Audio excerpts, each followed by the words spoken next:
Okay, so this we need to talk about. Everyone here needs to be like, okay, Todd's right about this. Like, this is something we need to be addressing. So I figured that we would address it today. Okay, and we'll do it from a different context than maybe you guys originally thought. So I invited Chuck on here because I want to give you the background on it. Chuck, so Chuck, I was on a consult with Tracy King. Okay.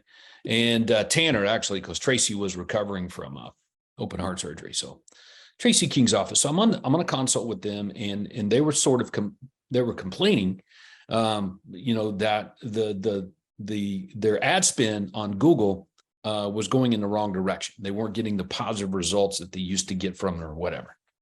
So I started doing some work with them and discovered that they were getting clicks on the ads, although not as many as they should be getting, but they were getting plenty of clicks and driving traffic to the landing pages. But the form submittals were trending in the other direction. And when I looked at the landing pages, it was pretty obvious to me that might be an issue. Might be. Okay, because I don't know. I'm just going by my own education. Like, it might be an issue. Your landing page doesn't really follow the rules of direct response marketing that I'm familiar with. So I don't know. So I started doing some work from some other people on it. And that's when I called you, Chuck. And I said, Chuck, I see you're building websites for people. Is that right? And what do you say, Chuck? Yeah. Okay. So, but I think what's happening here is I'm not involved in the website building. You're building them and you're doing what the members are asking and telling you to do. Is that right? Yeah, that's it. Okay. So I'm like, problem. That's a problem, because what the members are asking and telling you to do is from a paradigm of, to be polite, just a place they've never been before. So in other words, if you've never achieved what you most want to achieve. So if I'm selling, let's say I'm selling 100 homes and I want to do 10,000, and I've never done 10,000 sales a year. I've never owned a company like that. I've never built one. So how do I go from 100 to 10,000? And immediately, most people, not all, but most people begin to guess based on their own experiences, their own paradigm. And that is a massive mistake. There's no reason to guess at anything. Pretty much everything that everybody here wants to do with their business has already been done. It's already being done. There's so much success in the world where we just model. So I'm like, yeah, they're based on what I'm seeing, Chuck, it looks like that some of the members here are telling you things and they just don't follow the proven models. So I think there might be some integrity issues on the landing pages. Isn't that sort of how our conversation went? Yeah. Yep. So I said, I got an idea. Why don't you come to my office?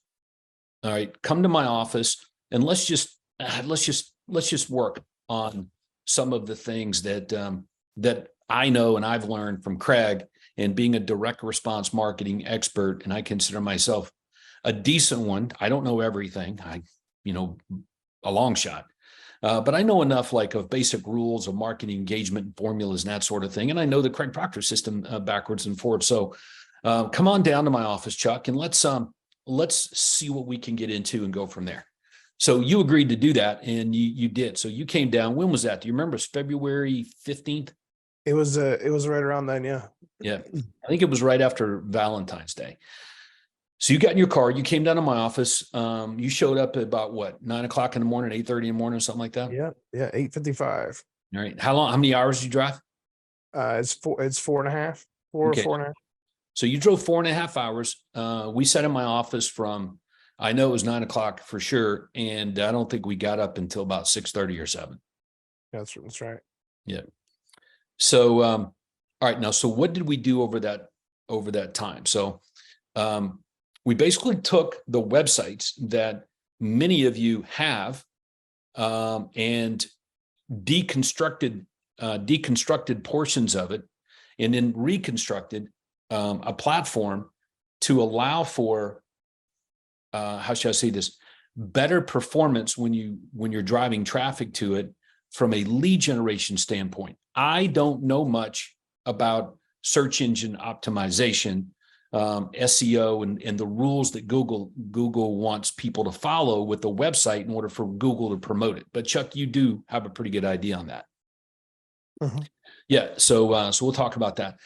So there's dynamics that need to be played. Like, just because we want something to look a certain way doesn't mean Google likes it. Okay. Right. I'll give you an example. We were using this example earlier, having to do with the when you're building a house.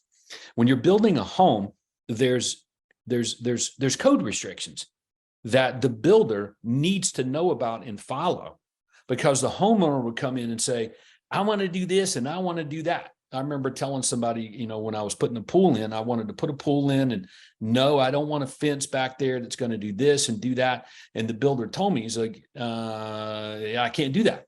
You got to have the fence, and it's got to be this, and it's got to be this many feet from here, and all this kind of, I'm like, well, that's going to totally screw up the whole look of what I want to do. And the builder's like, yeah, it doesn't matter, because you won't get approval to be able to do X, Y, and Z. And I'm like, well, that sucks.